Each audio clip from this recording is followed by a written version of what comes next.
Hear ye, hear ye. Welcome, welcome all, welcome all. This is the Remix Morning Show, and I go by the name of the Ed Doctor. Welcome to Black Power Media. Let me introduce you to your host. Today we have Dr. Jared Kamal K. Frank.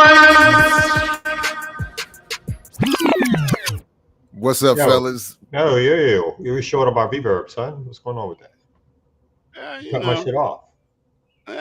wait on. I said the Frank. Nah, you didn't do all that. See, I didn't get all that. It's supposed to stretch out for at least 4 or 5 extra seconds, particularly on the last one. Early morning light skin behavior, boy. I tell you. Good job. What's up, James? What's up, everybody? Peace, everybody. Greetings, one and all. Welcome back to your Boom Bat Breakfast, the baddest morning show on the planet. How you all feeling? You all survived the 4th? Everybody Stayed in my survived? house. Everybody made it? Cocked my guns, ducked under the windows, told the kids to keep their head down. Yeah, it was good. Oh my goodness, so many gunshots last night and fireworks. I swear, they swear their independence was yesterday for real. It was ridiculous. In the hood. I mean, in the hood. I'm like, come on. Well, It's not any opportunity to chill or do something. if I didn't know better, I would swear that even in these tree-lined streets last night, there was some gunfire in between them fireworks. I felt like I heard some recognizable patterns. Mhm. And I was like, somebody in here getting it in and trying to sneak in between everything else, because that ain't no firework unless they got, I don't know, but maybe they got some news. I don't know, but it sounded pretty much like, so yeah, everybody was getting it in. And then unfortunately, obviously, maybe we'll get to this in the news story, but there was actual shootings yesterday, of course. Right. That's right. So, all jokes aside, I mean, it was just, I mean, and that was actually brought up in our household. There was some discussion. It was like, Philly and Illinois, right? Both places. I'm not sure. I'm going to look in a second, but I can't remember how many there were or where. But there was a discussion in our household about, like I don't want to be out here. Like I'm not going out there. We're not, like it's not. Nobody's feeling safe these days. Well, you mean as in big crowds? Yeah, like to the fireworks and stuff like that, which I can't remember. I mean, the last time I went to the fireworks, I must have been in single digit ages or some very young age. But obviously, I'm not in charge of the family. I'm not in charge. I don't make decisions around here. So, and there's a lot of that contradiction of the socialization, the I don't know what it is that people get attracted to, but whatever. But the point is, it was still an issue of I'm a little hesitant given. Hey, Jared, I heard that Kamal watched one of your shows. I know, it was amazing, right? It was amazing. Kamal, everybody listen. Kamal watched the recent discussion on Afro-pessimism. Wow. I mean, it was amazing. I don't know, Kamal, how much you have to say about it, but the fact that you watched it was very impressive. I appreciate it. I did take a few seconds out of my period to catch a clip or two. It was one of your better shows, obviously. If I had to take a couple of seconds to watch it, I was like, oof, this is far better than what he usually does. He's just not yelling at people in the chat or having all these, anarchist guests on. No, it was really good, man. I mean, I was like, this is I think for those of us who are like, we know a little about Afro-pessimism, but we haven't really read up on it.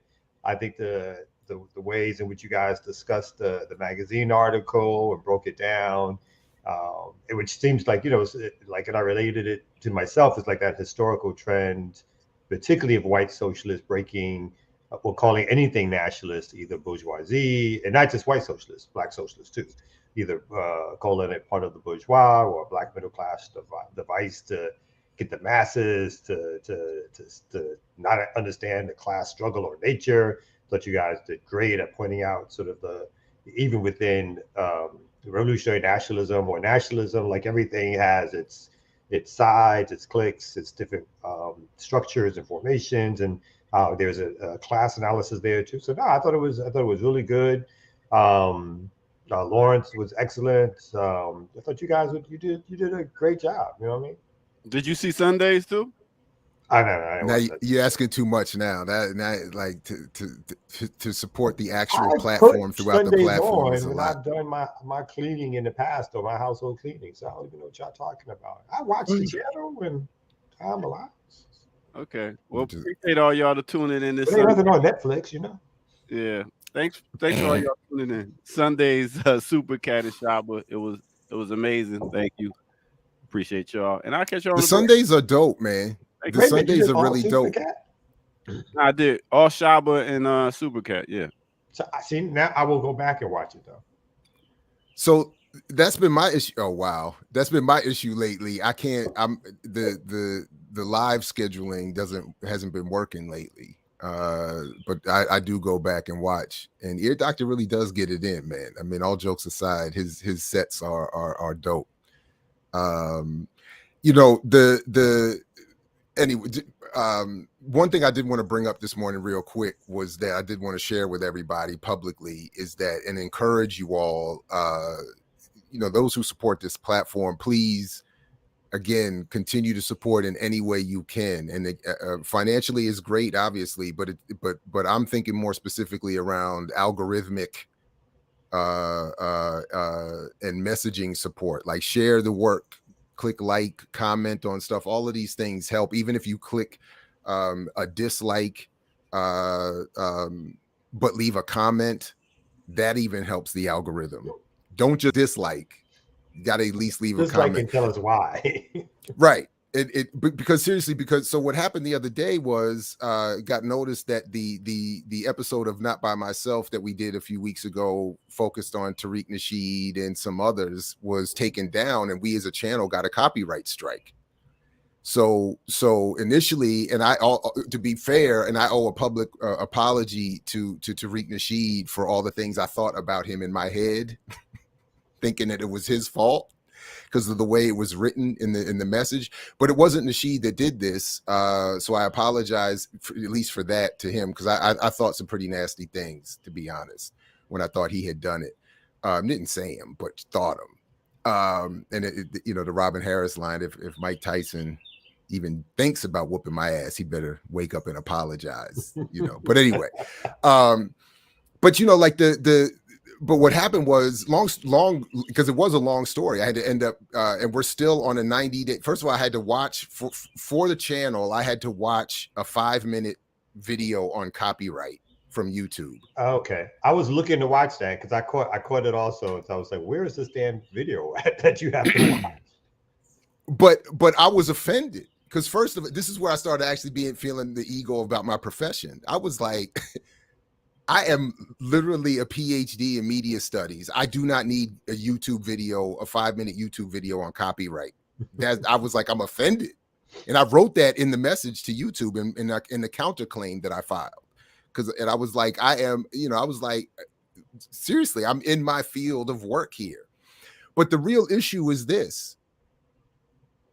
The person that filed the claim has nothing to do with Tariq Nasheed or anybody else, owns none of the videos that were mentioned, has 73 followers on YouTube with almost no original video content of his own, and then admitted to me in an email that it was an error. Somehow his strike again, like he filed the claim, YouTube went with it 100%, accepted his claim as accurate, gave us, not only did they take down the video entirely, they gave us a strike. And then the language is vague. I used to think you get 3 strikes and your channel is taken down. The language is more like any pattern of copyright abuse can lead to the channel being taken down or put on a 90-day hiatus or or whatever kind of temporary whatever, or at least or stricken from raising funding at all. Demonetize the platform for 90 days or whatever if it continues. So that's why I filed the counterclaim and was saying, not only did I not do anything wrong, not only were we commenting on a live stream with no original media content that could have been copyrighted, But the person has admitted in email, and I sent the screenshot and everything, saying that he didn't even mean that it was a mistake. So I'm saying, does YouTube allow for someone who owns none of the in question material to accidentally file a claim against a platform that leads to a strike and removal of the video? So we got the strike will go away after 90 days because I watched that video and took the test. The post quiz, post video. Yeah, they give you a quiz after the and then, which is just, I was just so offended by the whole thing. And then so we get that after 90 days, but the video is still off, still taken down, and they're going to review my counterclaim. So I say at least 6 months. At least. So and again, when I got into a chat with somebody, I did get into a chat with somebody at YouTube, and they simply said, I hear you, but we cannot reveal to creators the review process. So they just said there must have been a basis for the claim. And I'm saying, but what's the basis? Must have been. They never admit they're wrong. It's only, they never just say flat out, we were wrong. We shouldn't have done this. And then even if they lift the strike, right? If they take the strike off, they're going to put some, be careful with such and such and such. Like they're chastised. They're like cops, right? They're always going to have the last word, and they're going to put some little thing in there that's going to make you be like, you should get punched right now. They're going to make they're giving you another chance, or you should be careful, or next time do this better. There's always some little thing that's just like, just shut the fuck up and leave me alone. The last one for me was the cop that pulled me over the last time, who couldn't have been that much, if at all, older than me. Probably was younger than me. He called me son. A white cop called me son while asking for my license. And I literally had that thought. I was like, that's it. This is that moment. Like right now, this is the moment. He wants me to say something or get out of the car. How dare you call me son? You know what I'm saying? I was like, this is it. So do I get arrested or worse? Or do I just let it go and keep my day moving? Anyway. So yeah, YouTube is shady, and there's no clarity around what it is you are or are not doing. There's no like specific, you use this song in this moment and that's why we're doing this. It was just this vague, and they don't have to tell us what the review process is or what it is that they said was wrong. So, and any random person can just say. I had this cop once. You just remind me of like quick story too. On the subway, I was meeting a friend, and then I went to the subway car. This was back in Brooklyn days, but I was older. It was a little older, and cop saw, so he pulled us both off the train, and so we're on the platform. I'm just pissed because I'm just like, really, son, really? A younger white cop, and then he said something semi-smart about like how like it's legal or it's dangerous, whatever. And I was like, look, I wasn't trying to break any law, wasn't trying to violate violate any violation or whatever. I saw a friend. I wanted to go meet my friend. I'm not sure if you're going to write me a ticket, but I don't need any chastisement from you, whatever. And I was older or whatever. So, but I was just like, it's like, so do what you got to do, right? That kind of thing, He just gave a warning and walked away. But it was just like, yo, B, it's like you don't escalate. And this is what they do that. I know we talk about YouTube, but they do that. The authority figures like to escalate because they like to have that last word. They like to put that little, like, I'm doing you a favor or blah, blah, blah. It's like, yeah. Exactly. I'm doing you a favor. I'm letting you off with a warning. And I think because the initial invitation for you to step across the line is what they want. They don't really want to write a ticket. I don't think they care that much about the ticket. They want that next level. And if you don't give them that next level, then they'll just give you the warning, maybe. Yeah. Speaking of going to the next level. Yeah, we got to. Just real quick, though, I want to clarify. Sorry to cut your segue. Sorry to do that. But I want to clarify for Coco. I just want to be clear. I clearly have no love for the FBA ADOS argument.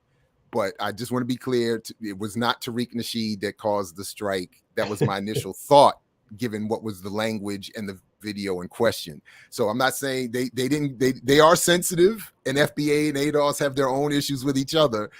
I'm just saying, he did not do, but it was odd because the person's last name involved was a continental African name. So it was. So did they so it was describe like, how they made such a mistake? Like how could you No. accidentally file or whatever? They just said it was a mistake Nope. and thought they're apologetic or. No, all he did was follow up and ask me how to correct his mistake, and I was like, my man, you figured out how to fuck it up.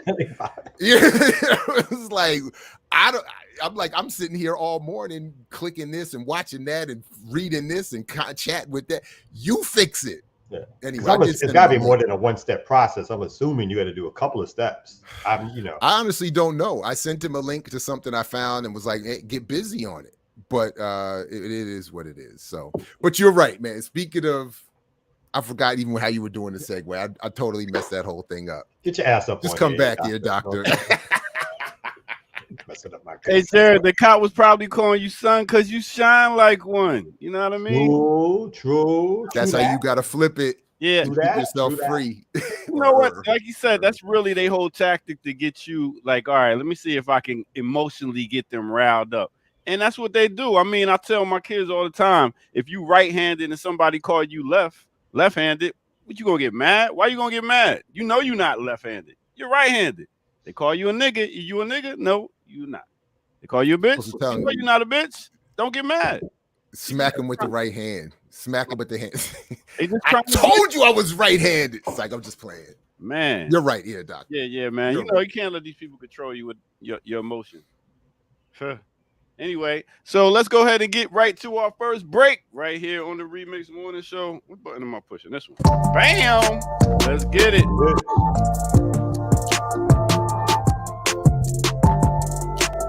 Who did that?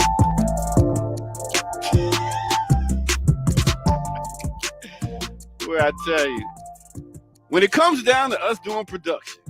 Anyway, let's get right to it. Welcome out everybody to the Remix Morning Show. I go by the name of the Ear Doctor, and y'all are tuned into the best, dopest, boom bap breakfast morning show in the galaxy. In case you didn't know, ask the alien.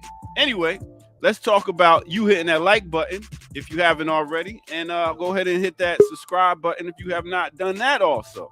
Now, other than that, we got a Patreon. Go to patreon.com, drop some change in the bucket, because you know we love it. All right, so let's get to it. Let's get right to the weather report right here, right now. So let's start in New Orleans, which I should have been there for the Essence Festival. I did not get the call this year. It looks so beautiful. New Orleans, Louisiana, they got a high today of 89 degrees. Next, let's take it over to Hampton, VA. Big up to Hampton, HBCU. They got a high of 87 degrees. Now let's take it over to the west side, Roswell, New Mexico. They have a high today, pretty hot, 97 degrees. Aliens is burning up over there. Arroyo, Puerto Rico. That's right, Arroyo, Puerto Rico. Puerto Rico, oh, you know what it is. They got a high today of 85 degrees. Next, let's take it to Dakar, Senegal. They have a high of 87 degrees. And now let's take it to Punta Arenas, Chile. They got a high today of 30 degrees. Well, right now it's 30 degrees, and I gotta say that's chilly. That's not only chilly, that's cold. But I'll tell you what else is cold. This guy right here, man, cold-blooded killer, probably accused of shooting up a bunch of people while being on top of a roof. This guy named Robert Crimo, 22-year-old rapper. Man, I tell you, man, these dudes just stand on top of a roof shooting people, straight cold-blooded cowards. I gotta say, man, he's a sucker. Yeah, you'll hear more about him here on the news when we talk about these suckers that's out here killing people, mass murdering. Wow. But, you know, some of them, that's their nature. But let's go ahead and take it back to the Remix Morning Show with our host, with the most. Let's get it.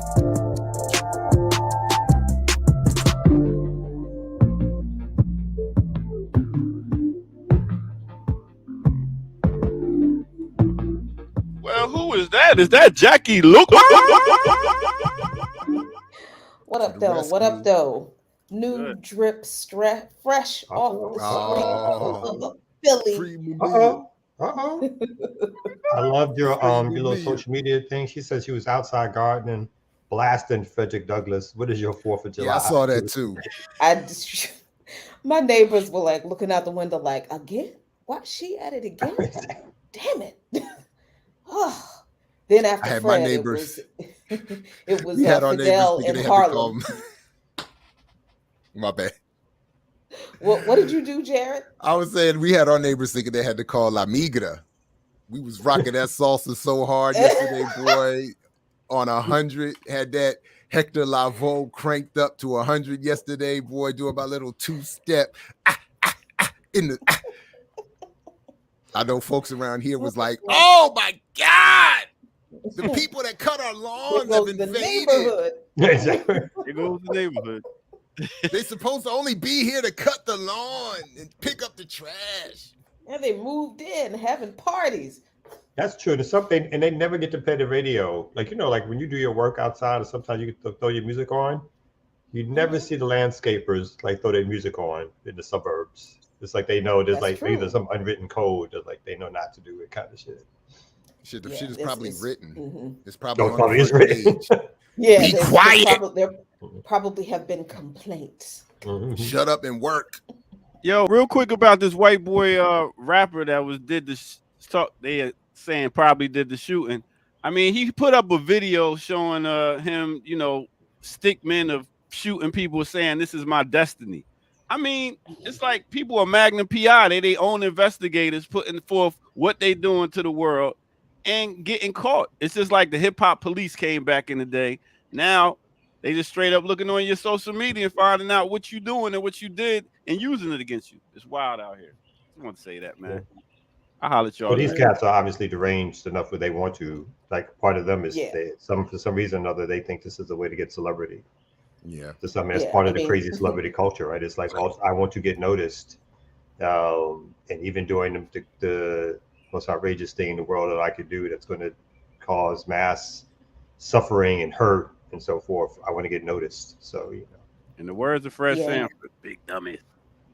In this case, I advocate their social media being used against them. In this case, you know. But I do remember before the internet streets was paved with Bitcoin gold. I remember us old heads warning these youngins, don't be posting all that stuff on social media. It's gonna come back. The internet is forever. And well, yeah, I mean, it is. And people are like, okay, cool. So, like, all right, well, another one of those sage warnings gone unheeded, and you know now everything that you post on social media is used against you, whether you've actually done something wrong or not. So before we can come back to this after we slap the map, I just think, in fact, let's do that. Let's come back to this. Let's slap the map first and then get back into this and some other stories here at the Remix Morning Show. Black Power Media.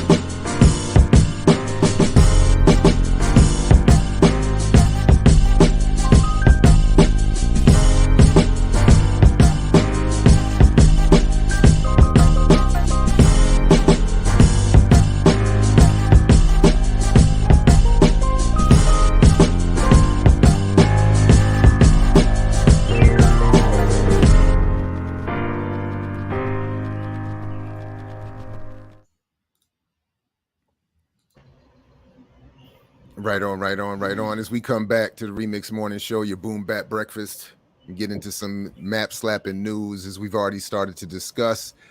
As it says here, horror on the 4th, suspect in custody after 6 killed, dozens wounded at Highland Park, 4th of July parade.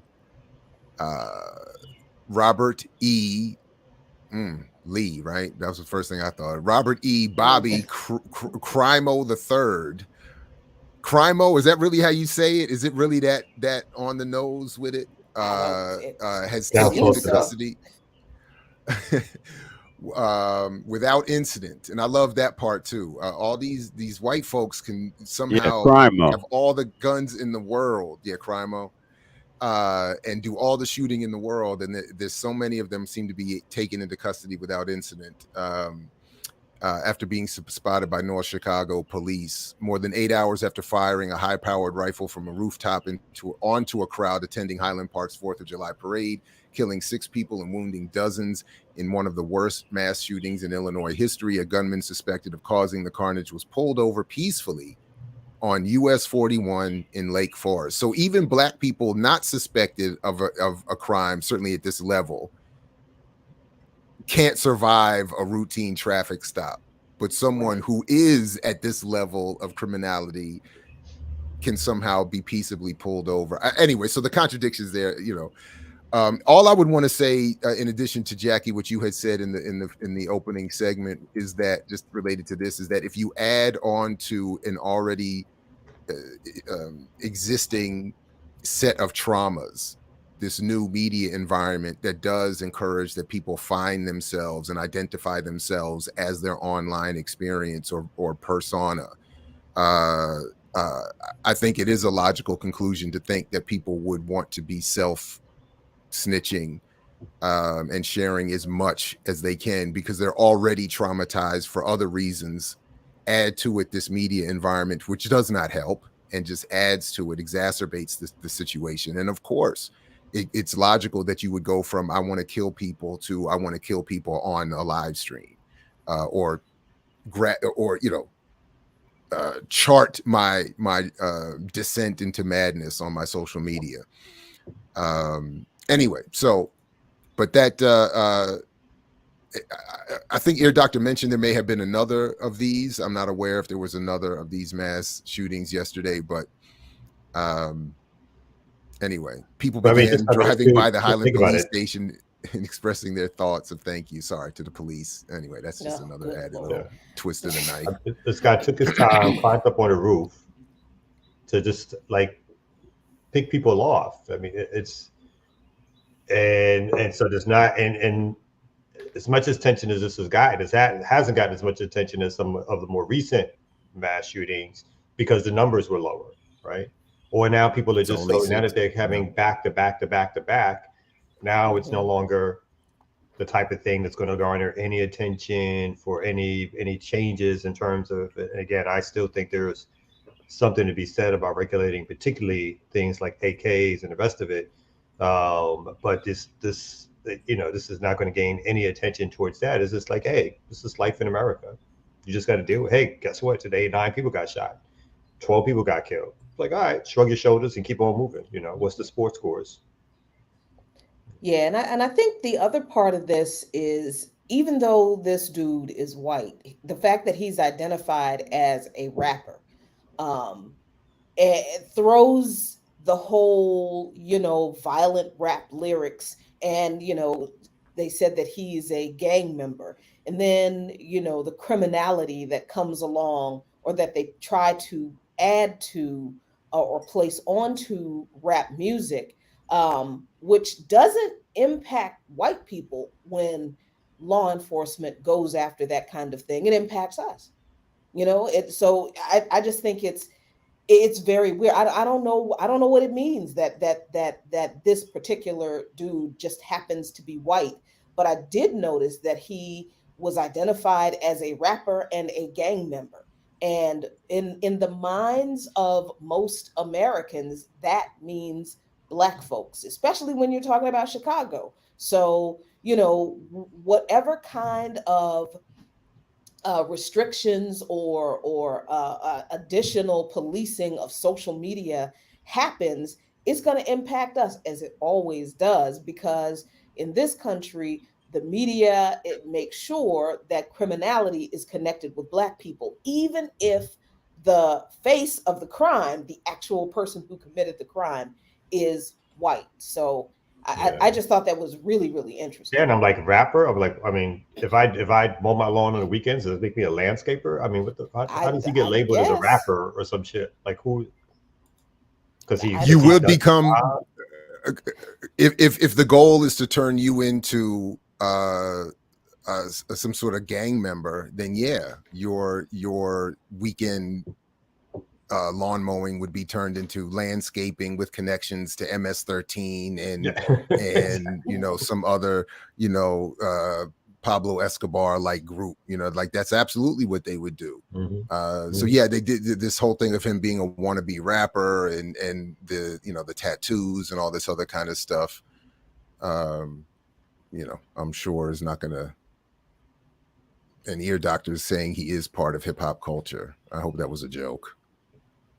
I don't know what that. I mean, I don't know what that means, but okay. Well, if Eminem can be the I best mean, ever, then why can't he be? but again,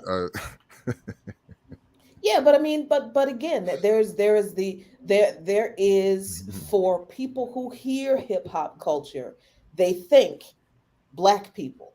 And if they're presented with an image of a white person who or a Chicano person who is a part of hip hop culture, then that's not like an anomaly to them. To people who despise hip hop culture because of black people, they think that is an indication of the pervasiveness of hip hop culture, where it even draws in people who are not black. Yeah. You know, In other words, we made so them go it's just, bad. Yeah. We made them go bad. Exactly. Look at what hip hop did to that otherwise probably nice white boy. Mm-hmm. Well, Kalanji is first of all, everybody. Kalanji's got a special riot starter today. I think 2:45. Is that what he said? 2:45 with Mahmoud Abdul Rauf. Nice. Jackie, I don't know. Are you doing a power lunch today? I am. I planned on it, but if I will gladly see the time if he needs it. Well, I was going to say, if you're doing it, I thought you normally went earlier than that. But anyway, yeah. Yeah. I was going to say we might have a very full day here. I think so. 2:45. Okay. Yeah. I'll do one at 1, and I'll keep it, usual. Keep it to that usual hour. Okay, yeah, 2:45 today. So we got so he will be here. He's got technical difficulties preventing him from joining us this morning, but he did send in this story, so we can maybe say hip hop is not entirely to blame for all of this, since the father of the man arrested liked Second Amendment tweet days after Texas massacre. So I guess the story is saying in the Independent that Crimo's father. The father of the man arrested after 6 people were shot dead in Chicago liked a tweet supporting the Second Amendment days after the Texas school massacre. Robert E. Crimo III, 22, was detained, and I guess that's all I'm going to get for this not subscription. So, but anyway, so that's at least a headline shot that maybe he inherited some of his predilections from parenting. I'm sure that's much more accurate. Who we got is yeah.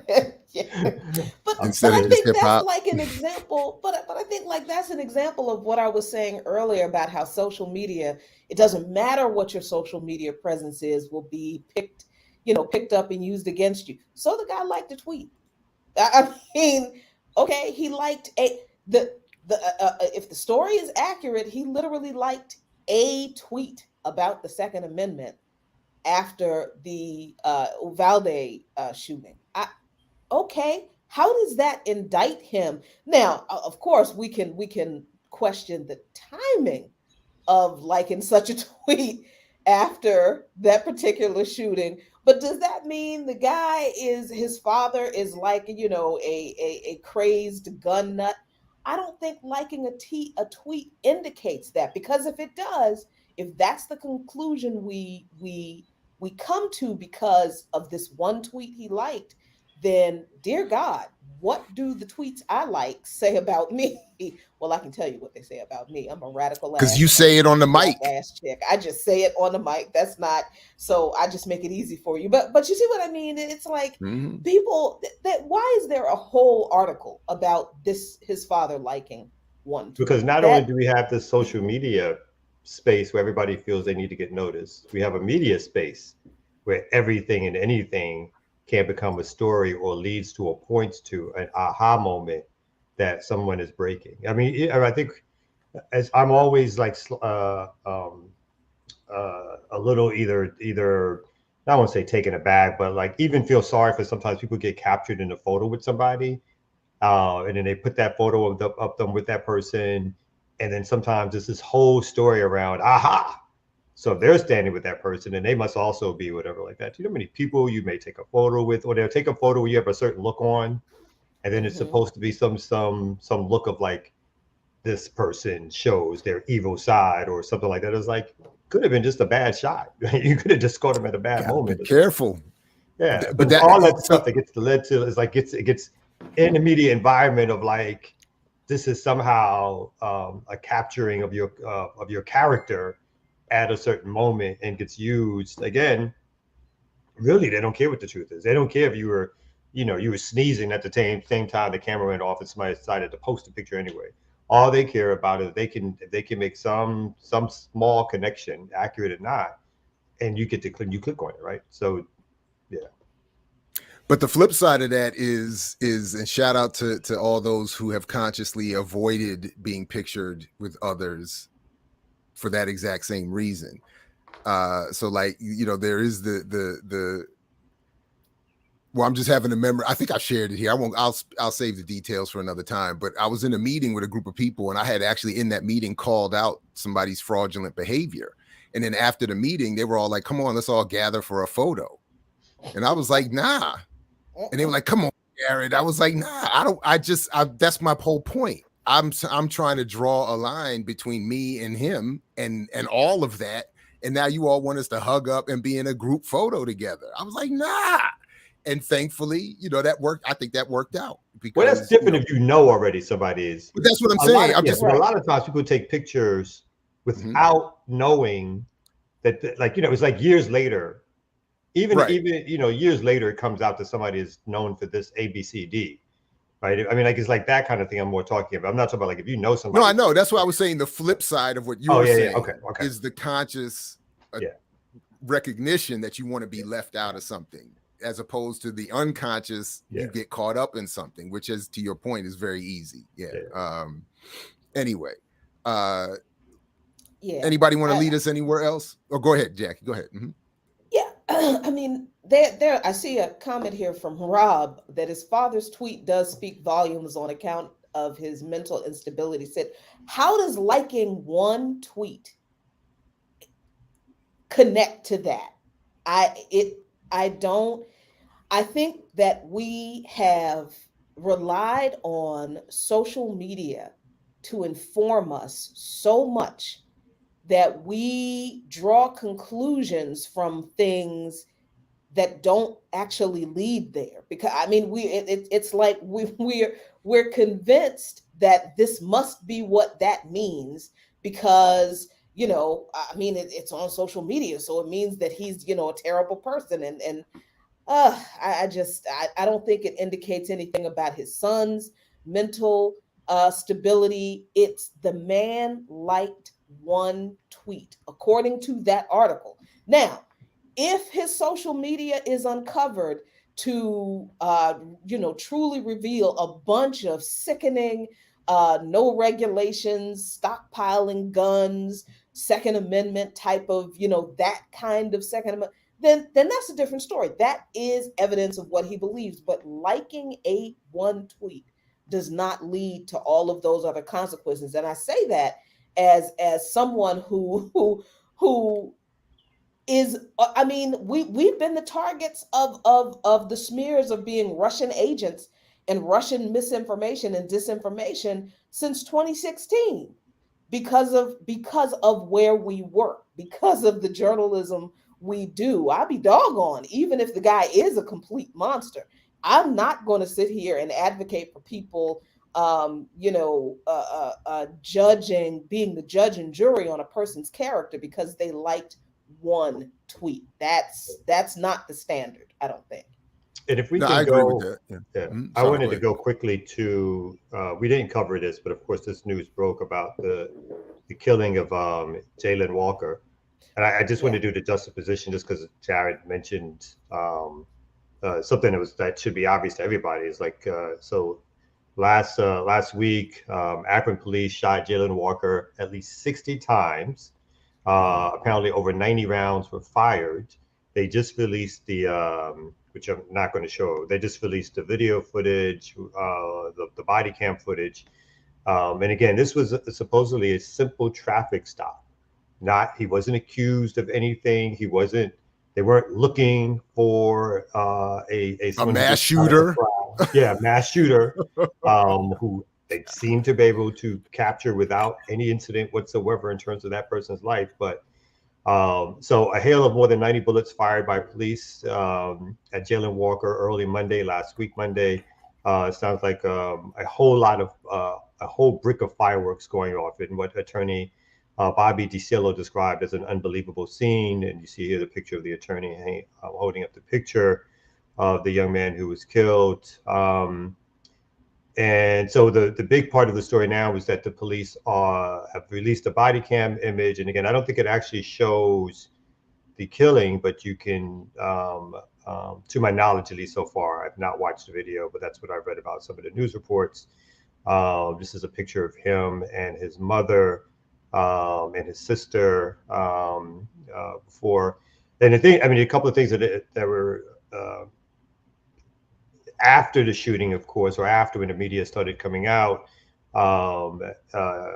Again, you had the authorities, you had even the family telling everybody to act peacefully, to stay calm, and all the rest of that kind of stuff.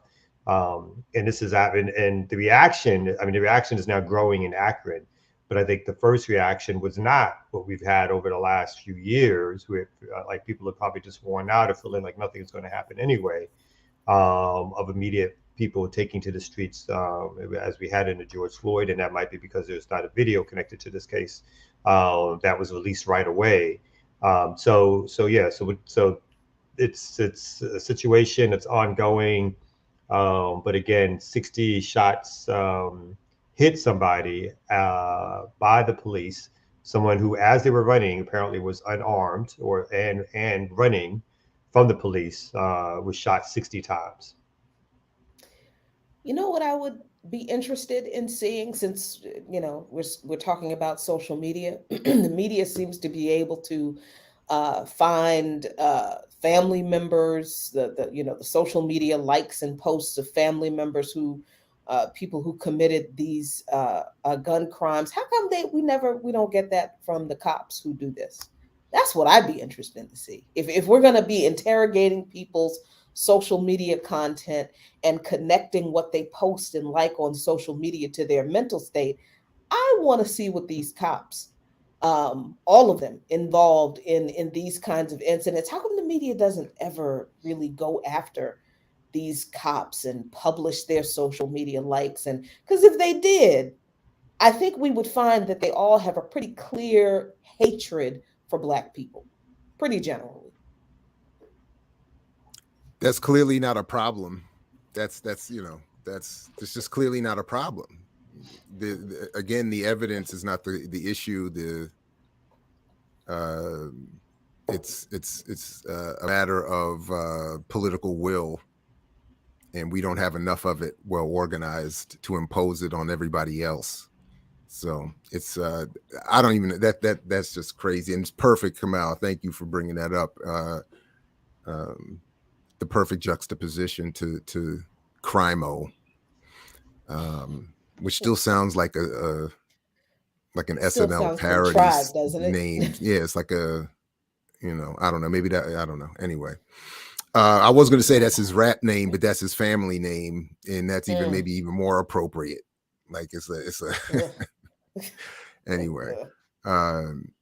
Yeah, exactly. And this time Silberg there was no need to pun. There was no pun for that. It was just straight up, straight no chaser. Well, somewhat similarly, if it's hard to move on from that, but just looking at my good folks at Wall Street on Parade again, just a little bit more from the Supreme Court. By the way, part of why I was asking about the schedule. So at some point, maybe not today, I don't know, but at some point, make sure you all have your bell notifications on or whatever, because I just sat through a Boyce Watkins, Claude Anderson discussion of the Supreme Court, and we're definitely going to have a pop-up I Mix What I Like about that. yeah. Anyway, but in this story, another end of another aspect of the Supreme Court's behavior, the Supreme Court's EPA decision is one more win for Charles Koch's dystopian America. And what they say here, imagine a country that allows a private fossil fuels conglomerate or its billionaire boss, Charles Koch, the 17th richest person in the world, according to Forbes, to get away with the following. 1, meet secretly with the big political donors twice a year to plot coordinated strategy to put their chosen people into public office. Meet his private club with a sitting Supreme Court justice who will then rule on key legislation that benefits his interests. Fund an organization that then sluices. I don't even know what that word is. And I'll happily be helped with that. Sluices money to the wife of the Supreme Court justice, run a highly sophisticated voter registration database, data mining, and get out the vote operation called I-360 in order to pack Congress with people who will pursue an anti-regulatory agenda, install dozens of lawyers and operatives in the highest offices of the federal government, run a sprawling, opaque trading operation that could potentially be raising the price of fossil fuels, continue to operate major factories in Russia, ignoring sanctions and a murderous regime, waging, again, I don't subscribe to the politics of the Martins, just their economic research, waging an unprovoked war on Ukraine. That's demonstrably false, by the way. Fund a sprawling network of taxpayer-subsidized front groups to deny climate change, provide funding to groups involved in sending a mob to attack the seat of government, fund groups that use dark money and propaganda to put lifetime justices in the highest court. So it goes on to explain more about what he did, but essentially what it says here, the legal scholars believe the decision may have broader impact of limiting the authority of other federal agencies to regulatory action without specific congressional approval. Elena Kagan, in her dissent, said today the court strips the EPA of the power Congress gave it to respond to the most pressing environmental challenge of our time, noting that the earth is now warmer than at any time in the history of modern civilization, with the 6 warmest years on record all occurring in the last decade.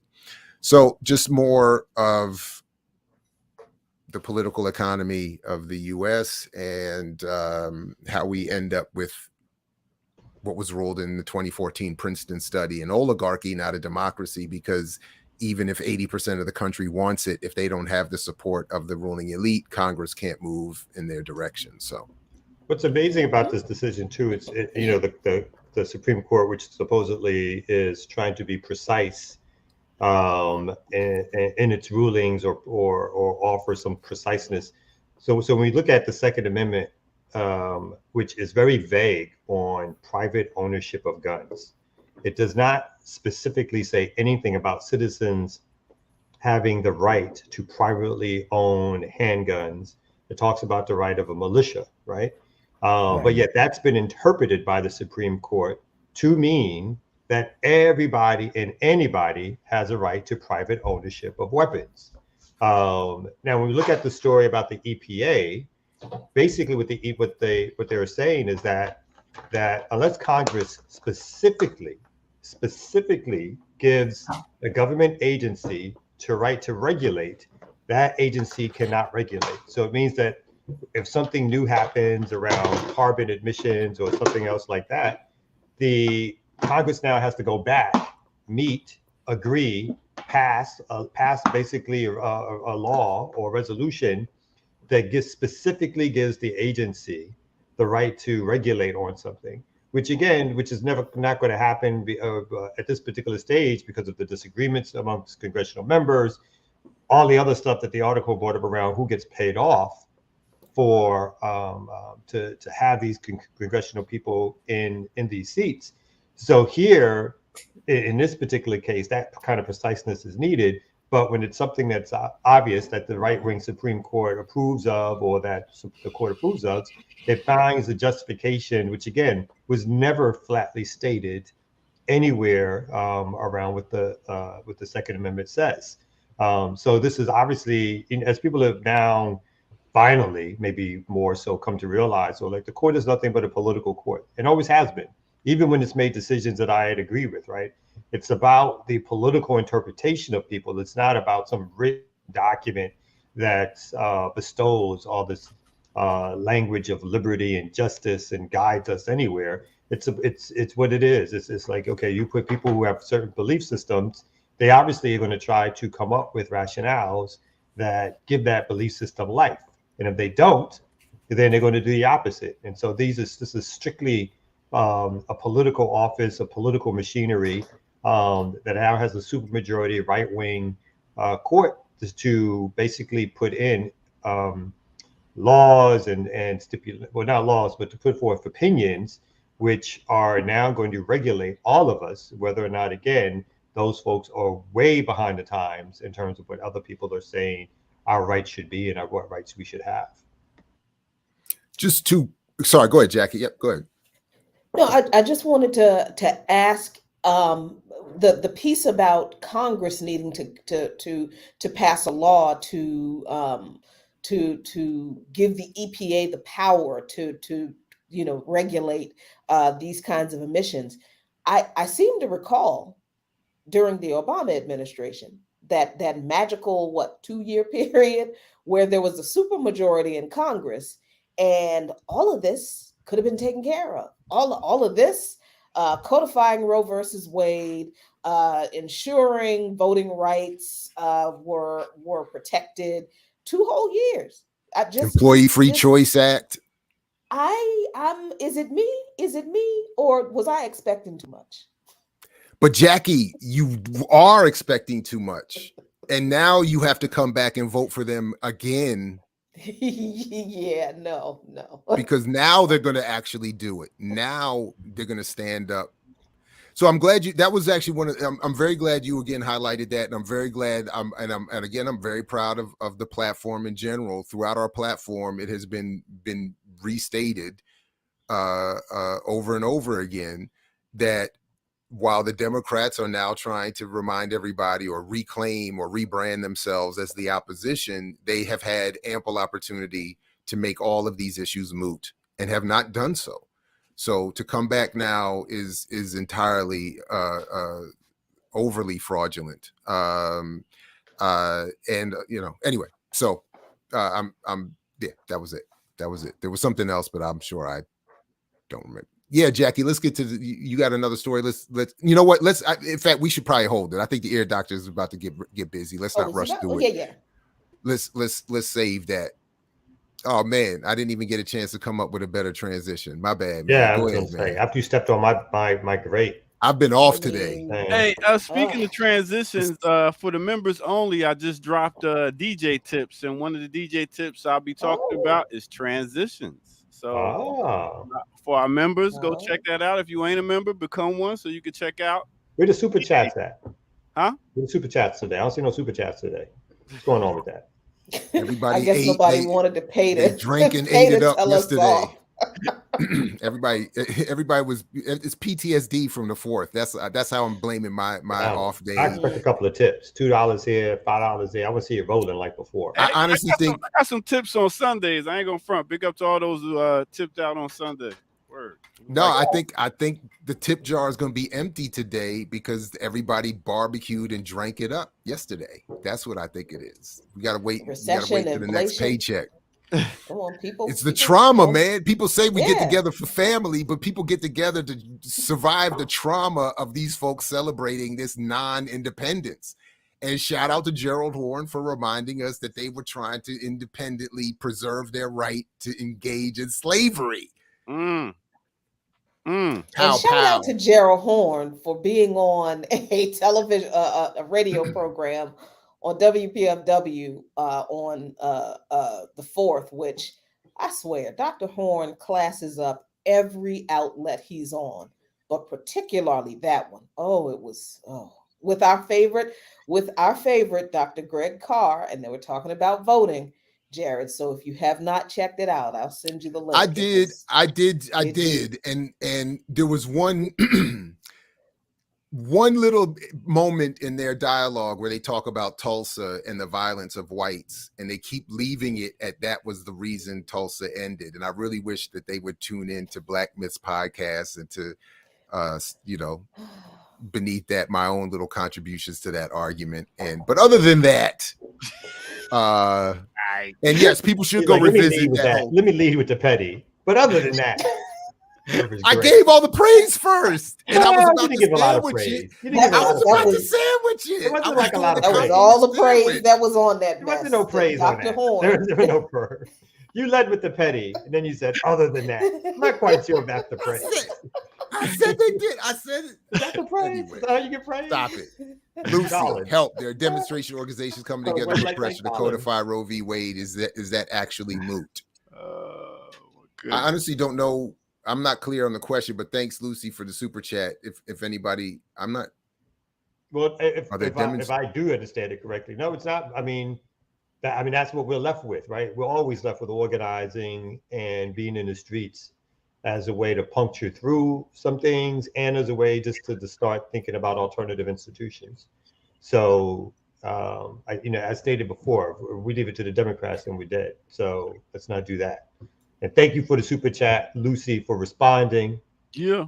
I'm looking for the other ones. I'm gonna be a hawk now. Where they at? Where they at? All right, let's get to a break. Hey, real quick, come out. Why your kids always look so tired? What kind of child labor laws you got going on? We actually mowed the lawn yesterday, B. My 6-year-old. Hold up, Why are Colin. you accusing the man of working his kids? They always tired. Look at them. I was sipping some lemonade Jubilee or whatever on the porch. Maybe that baby just loves his dad. I was like, it was an electric lawnmower. I mean, a gas one. Not the Jubilee. He called it the. What do you call it? Not a Jubilee. What is that thing? It's the mint.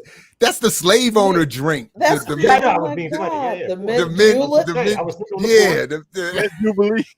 And it was like, it was one of those you got to pull. You had to pull it. You had to crank that sucker up to some gas. Lord have mercy. I had to pour the tank, the gas thing. You know what I'm saying? Make sure he got the corners. They give him the big clippers. Like what? Oh my. Do that work, son. We know that's not true, baby. We know that's not true. Did you know the one yesterday? Yeah, but with you. See? There we go. Out of the mouths of babes. Building. That's what I'm talking about. Oh, my bad. Destroy mine. All right. Real quick, we're going to take this break and call DFAX, and we'll get right back to you right here on the Remix Morning Show.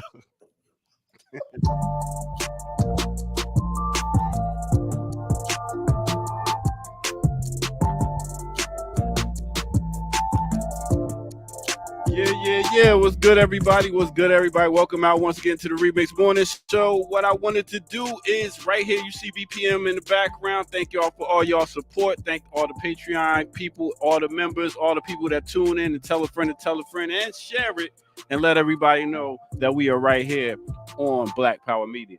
All right, so real quick, it's I don't know why I looked at my wrist. I ain't got to watch, but about a year ago, let's take it back. About a year ago right here, what happened on Black Power Media? Well, why don't we just go there and I'll show you. So let's take it back a year ago from here and see what was going on Black Power Media that you might want to catch up on. Let's get it.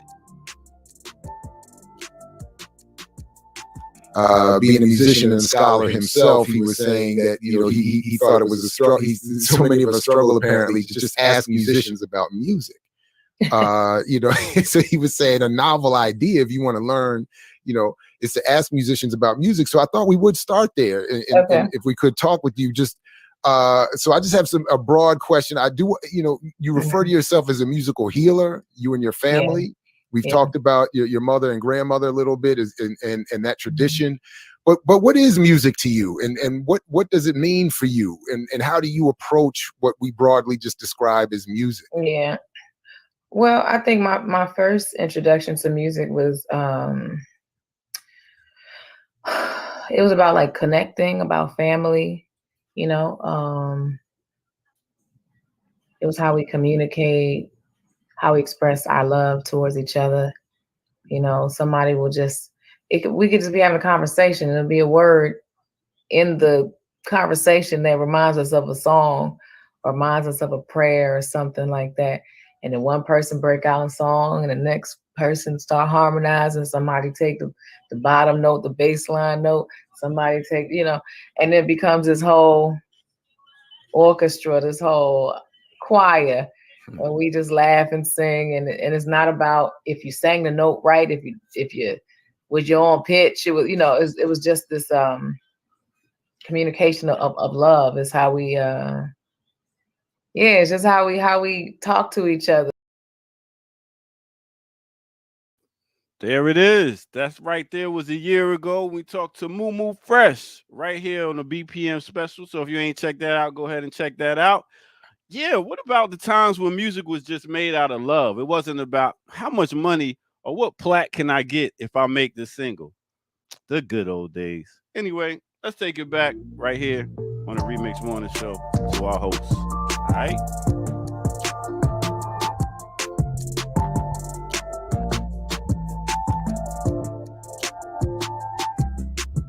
Yeah.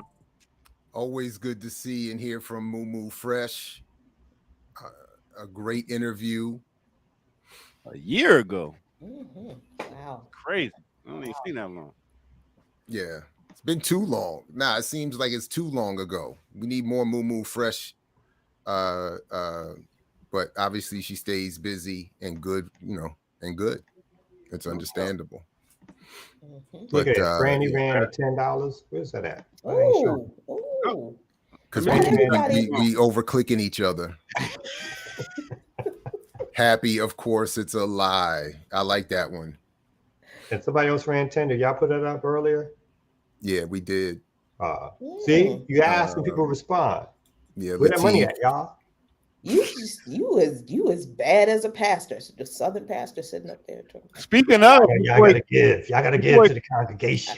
Your boy Creflo Dollar apologized for asking for titans the other day. Like that's not part of the scripture. Yeah. I gotta dig into that story because first that shocked me because I've been hating on Creflo Dollar for a long giving time. It back? If he's not giving back all that, thank you. And then that's the like other 30 thing. years of hiding. It's too late. I'm saying there's a couple of private jets too late for the apology. You know what? That wasn't in the Bible. I made that up. Yep. Stood up in his church and told people that the Lord told him that he needed a jet to spread the gospel. That's what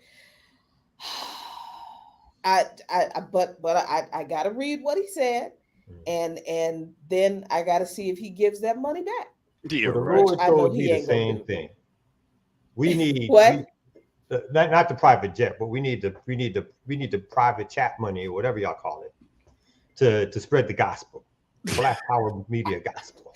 That's what we need. I think we got a better case than he ever did. I think so. Look, another one. Ask and the Lord shall provide. Thank you, Tina Lulu. Manifesting the blessings. Manifesting them. We're gonna be able to take $1 cab in a minute, y'all. Let's get it. That's like Matthew. What I just said, the Lord will provide us, Matthew 21:36-45. Tell us more about the Bible now. Things that are not as though they are. Come on. Ooh, let's read it. Uncle James, verse 4, 1, 2, 3, giveth, or else you get kicked off the platform. Bam! Right there. We find out atheists become mad spiritual when the money comes in. My mama, obviously she's one of them Christians who never went to church. We were born out down south. Anytime she got the lotto tickets, she would rub the lotto on the Jesus Christ picture or whatever she has. Like Jesus, I was like, yo, B. To this day, she got me going Jesus Christ, even I don't even believe in Jesus Christ. All that kind of stuff she would say. I mean, if that's all it took, I know she would stick the lotto tickets in the picture. On there. She stick the lotto tickets in the picture all week. Just so like that's what like close to Jesus. You see this? Yeah, I had the white good times Jesus on the wall. It was the white Jesus too. We had a white Jesus and we had a black. That's what's wrong. We kind of had this like Prince looking, like when he had this conch, the Prince conch Jesus looked. Pick up John. Look at John. Look at that man. Look at my man. You know what I'm saying? That's what I'm talking about, John. Somebody else brought the ribs. Come on, manna from heaven. Come on, manna from. Well, let me get out of here, man. I'll catch y'all next break.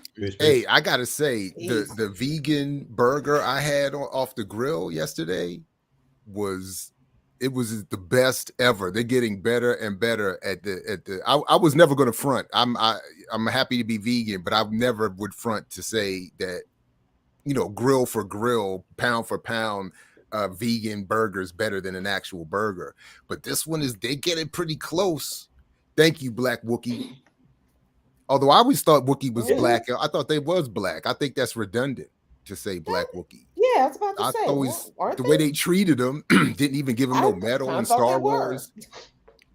I was like, he must be black. Huh. You know. What else Anyway, what else we got in that news department as more dollars come rolling in? I went back to the grill. Because I was my bad, Jackie. Go ahead. that's okay. We are not ignoring you, chats, folks in the chat.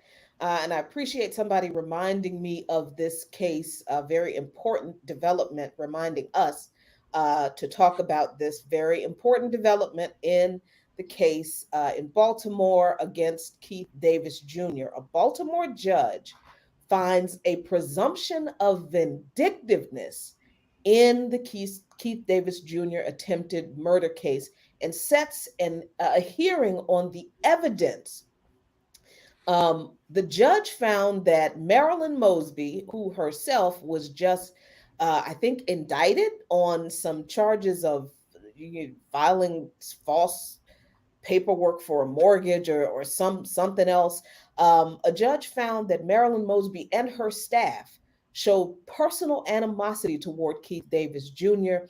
and that there was a presumption of vindictiveness behind the prosecutor's decision to charge Davis with attempted murder after he won the last trial, a fifth trial in the 2015 murder case. The judge didn't outright dismiss the charges on those grounds, but said that the defense presented enough evidence of the possibility of vindictiveness to warrant Mosby's office turn over relevant records and to hold an evidentiary hearing. Now, I am not sure exactly what that means. So I think, Kamau, I need your help with this because I thought that the prosecution was supposed to share all of the evidence they have with the defense and vice versa. So why is the prosecution being forced by the judge to turn over evidence that is now going to be reviewed by the court to, I guess, to see if there is evidence of this, the vindictiveness that they have against Keith Davis Jr. What does this all mean? All my courtroom dramas tell me that this is what happens, Kamau. So please help us out here. My assumption is from what we put up is that there probably was a motion from the defense side that is suggesting that other than having the legal basis or the evidentiary basis to continue to pursue this issue, that the prosecutors are doing it for political reasons or other reasons. And so it's that information that has directly to do with the quote unquote innocence and or guilt of the client, which I assume has already been turned over, which is called Brady information. But that that they are looking and seeing if there's conversations, emails, text, even or memos that somehow speak to the idea that we don't care whether or not this person is innocent or guilty. We don't care. We think the political environment calls for the prosecution, something that gives some information / evidence that there's beyond trying to find somebody guilty who they believe is guilty, that there's another rationale. Although I think it's, unless there's a quote unquote smoking gun, as in someone is basically saying, we don't think this person is guilty, we think this person is innocent, and we therefore are looking, in spite of that, we still think we should prosecute this person. Other than that, when there are mistrials, for the most part, the prosecution has a pretty decent stretch of leeway, let's say, to continue to prosecute until an actual verdict comes down. But of course, like I think we've reported before, talked about, there's literally hundreds of thousands, if not millions of dollars that goes into each one of these prosecutions. So this is very, and there's mistrials where the prosecution never comes back again. Two, even sometimes sounds like the limit when they feel like there's always going to be a hung jury, and so therefore they should stop. But we've entered territory now where there's obviously, whether or not, again, there's some evidence on his face, but there's obviously a vindictive motive, a political motive behind these prosecutions that has nothing to do with the evidence that they have at hand, since they can't even secure a guilty plea. Yeah, and I think in So one of the trials, the verdict was actually overturned. I mean, so I'm glad to see that somebody, some judge in Baltimore, and they also, I think, put the prosecutor's office under a gag order, and they refused, and the judge refused to move the trial outside of Baltimore, which is what Marilyn Mosby and her office wanted. So I'm obviously we're hoping that all of this will result in a ruling against Mosby's office and put an end to this clear just personal animosity and vindictiveness that Marilyn Mosby has, this campaign that she's been carrying out to destroy Keith Davis Jr. for whatever reason she has. I couldn't even begin to tell you what reason she has, but I hope we're all hoping that this puts an end to it, and that this man and his family finally will receive freedom and peace, and hopefully a settlement from the city, from Mosby's office. But we shall see. And to your point, she was indicted, and I know the remix had mentioned this at some point a few months ago, that I think in March, Mosby was indicted and accused of redirecting a few $1,000s and, something shady, kind of relatively minor, but low, but still shady. So everybody's over there shady. So if anything Right. good comes out of this, it'll be amazing. But that is appreciate that update for sure. We did get another super chat. Shout out to Obi. We missed Manny's chat, so I'm certain Manny's was not a super chat. I don't know that we can catch everything said in the chat, but y'all going to talk about Moore versus Harper in the Supreme Court. While not an expert on that, if you ask, and specifically if you pay, you shall receive. So did pull this up. New Supreme Court from June 30th. Supreme Court case is the biggest threat to U.S. democracy since January 6th. Moore v. Harper is a grave threat to U.S. democracy, and the fate of that democracy probably comes down to Amy Coney Barrett. We'll have to see if the framing holds up there. But the Supreme Court announced on Thursday that it will hear Moore v. Harper, a case that could concentrate an unprecedented amount of power in gerrymandered state legislatures, should alarm anyone who cares about democracy. The case is perhaps the gravest threat to American democracy since the January 6th attack. It seeks to reinstate gerrymandered congressional maps that were struck down by North Carolina's highest court because they subordinated traditional neutral redistricting criteria in favor of extreme partisan advantage for the Republican Party. The plaintiffs argue that the state Supreme Court didn't have the authority to strike down these maps and rest their claim on legal arguments that would fundamentally alter how congressional and presidential elections are conducted. Moore involves the independent state legislature doctrine, a theory that the Supreme Court has rejected many times over the course of the course of more than a century, but that started to gain steam after Republican appointees gained a supermajority on the Supreme Court at the end of the Trump administration.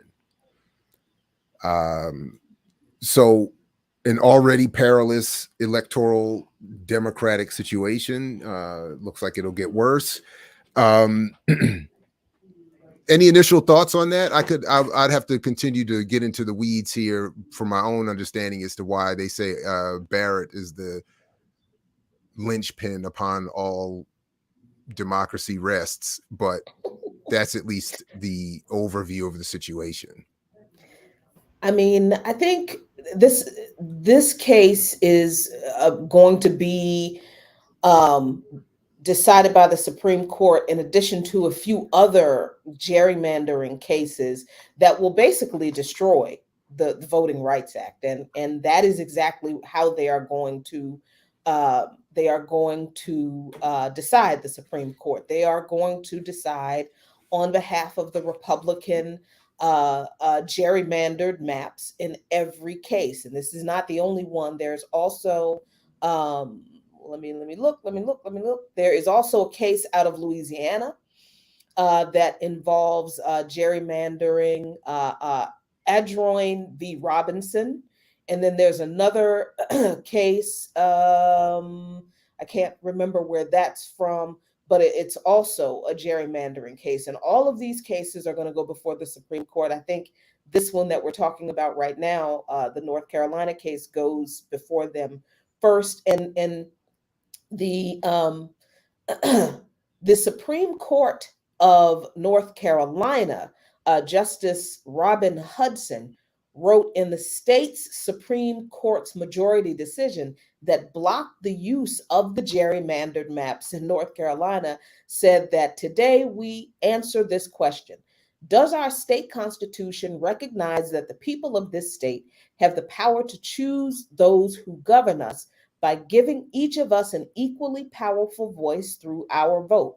Or does our Constitution give to members of the General Assembly, as they argue here, unlimited power to draw electoral maps that keep themselves and our members of Congress in office as long as they want, regardless of the will of the people, by making some votes more powerful than others?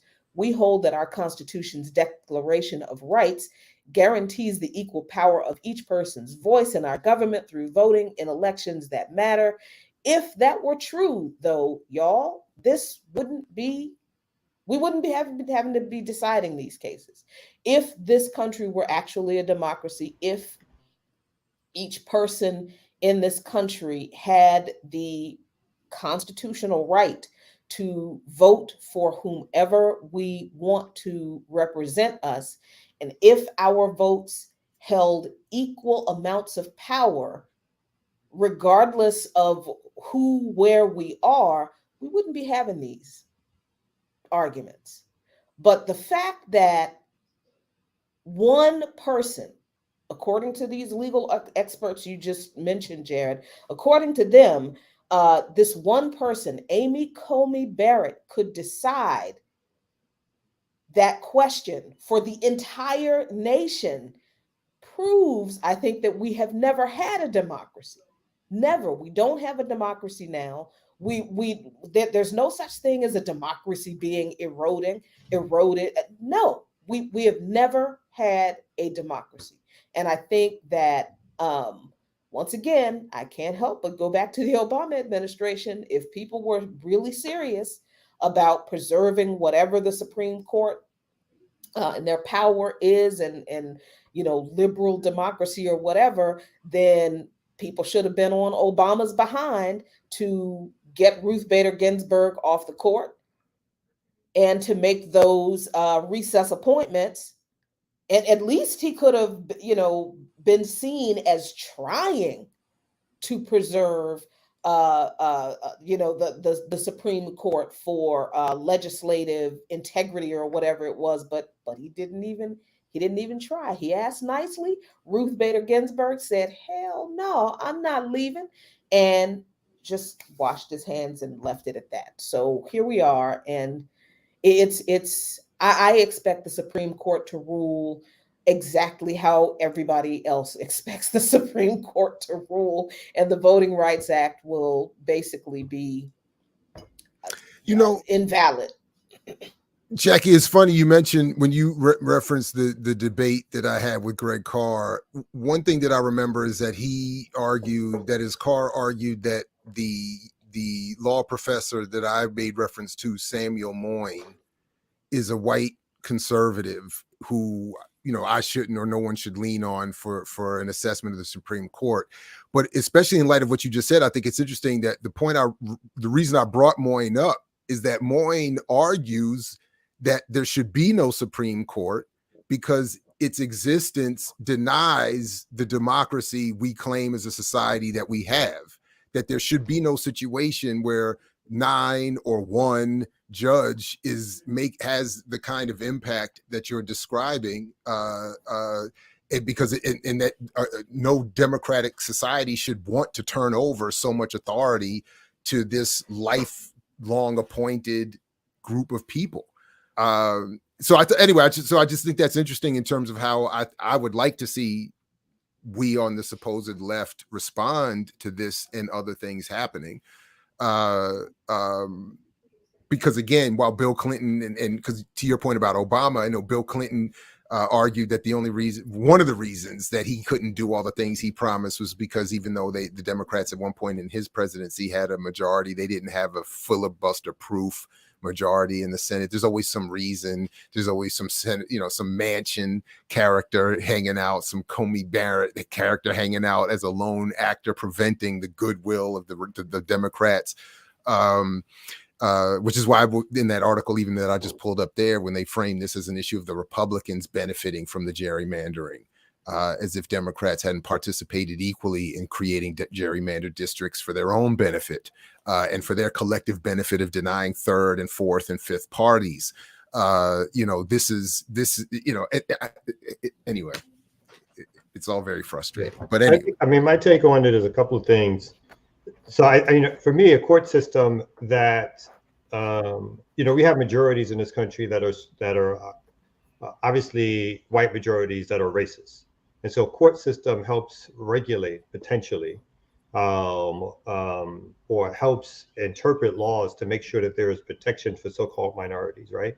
To help make sure that basically the majority doesn't necessarily get to put in oppressive policies just because they are the majority, right? So there's something that you want either a neutral body supposedly to do, or you expect your federal government to do. Because I think what Jackie was saying is right on the nose about, so what we're headed for is the final demise of whatever good was in the Voting Rights Act, right? So as we all know, pre-clearance was something that was struck down years ago, where in the southern states, before they changed any voting laws, any laws to do with voting, they had to get some kind of pre-clearance to get those things done.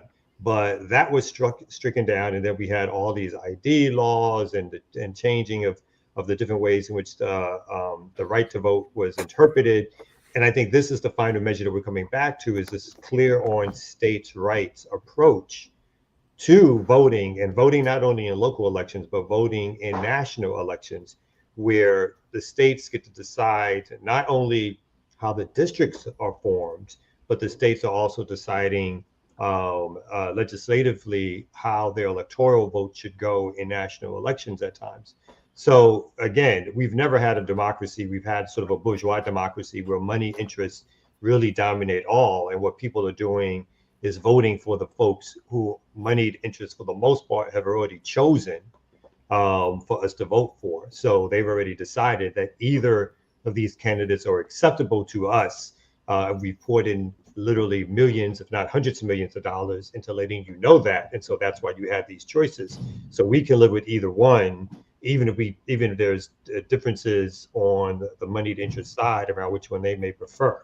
So even that sort of monicum of you voting for the dealer's choice, let's say, the dealer's choice is about to get much more skewed in a right-wing overt, white supremacist way, in which these where whites are the majority, particularly in southern states. It may happen elsewhere, of course, too, where we're going to start to see again more pushing, more laws which start to move towards separate but equal, as again being the law of the land. And the problem becomes is that the Democrats then will make themselves, again, that choice, right? It's either us or that this is as good as it gets. And then we will fall back into it, right? The fallback is now we have to vote for these Democrats just to get back the rights that we once had that we never really had in the first place, right? Just to get back to that starting point of unequalness that we accepted as the best that we can get. So that's what we always have to look out for. It's like when these laws come and as they continue to come, these decisions through the court system continue to come? Are we able to build a movement that's outside the parameters of the Democratic Party, which just leads us back to them as the solution, as opposed to other ideas, other ways, other practices, which needs to be our solution outside what the Democrats promise? All right, Yeah. y'all. Thanks for that. We got to quickly move to an ear doctor break because I think Jackie, speaking of it coming down to one person, it might be that if you have to leave early for some reason, the remix this morning is going to come down to one person. Oh. Uh-oh. Jackie, don't leave. Please Oh. don't go, girl. Y'all don't want me to leave you with Jahard? You don't want me to It's leave? about to get our mix what I like-ish up in this joint. Hey, I gotta leave after this break too. I got the summer camp I gotta get to. But how did Gerrymander and Phil A. Buster get verbs? How did names become verbs? Oh, Anyway. Boo. Boo.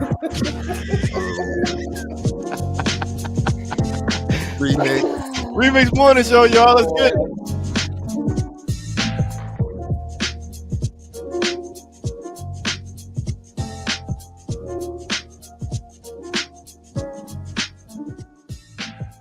Hey, if Filibuster and Gerrymandering can have stuff named after them, I'm gonna start ear doctoring. All right. So with that said, I'm gonna go ahead and get to a spotlight on a artist.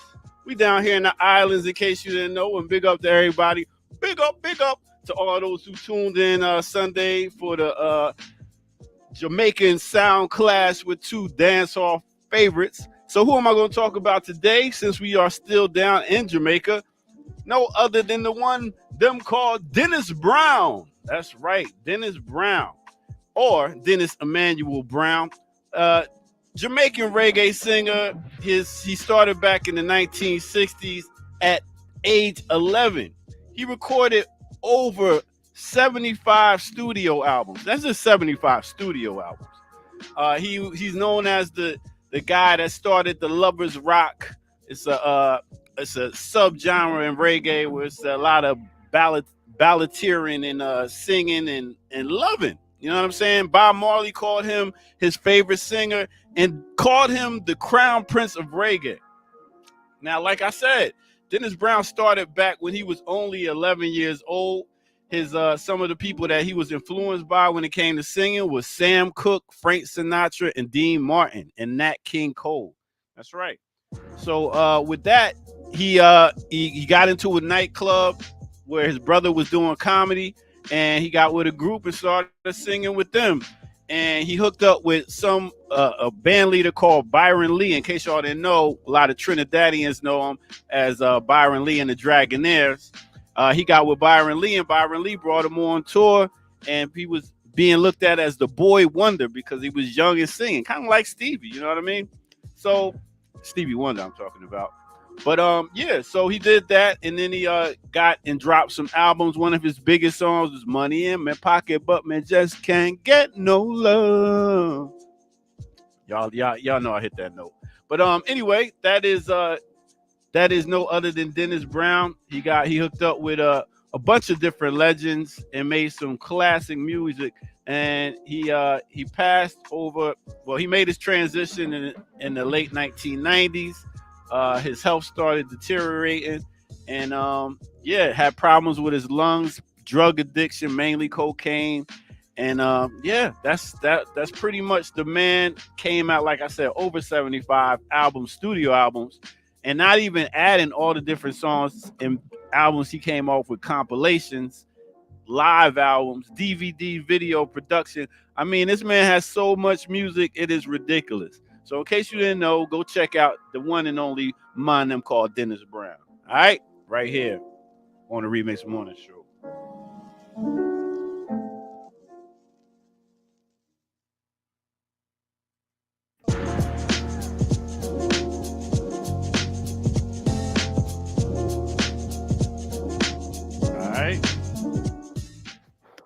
Word up. Very Right nice. on.